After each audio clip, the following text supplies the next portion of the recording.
In Ocean Springs, family is preparing to say their final goodbyes to a loved one, killed suddenly after doctors believe he contracted a flesh-eating bacteria.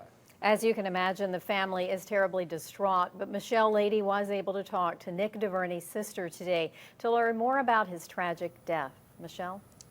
Nick DeVerney spent the day on the water with his family, and 4 days later, he was dead. Nick's sister, Sarah Montgomery, says she is still in shock.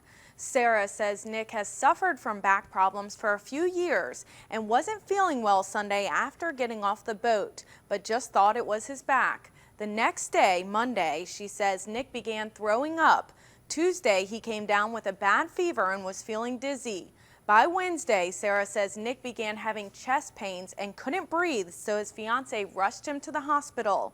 Doctors thought Nick had congestive heart failure, but then realized that wasn't all. His leg kept swelling and swelling, and his leg actually started to burst open, the back of his leg. And they realized then that they were dealing with something much scarier than they had thought at first. Doctors then realized his kidneys were shutting down and he had an infection in his blood. By Thursday afternoon, things continued to take a turn for the worst, and his other organs began shutting down. 8 hours later, Nick died.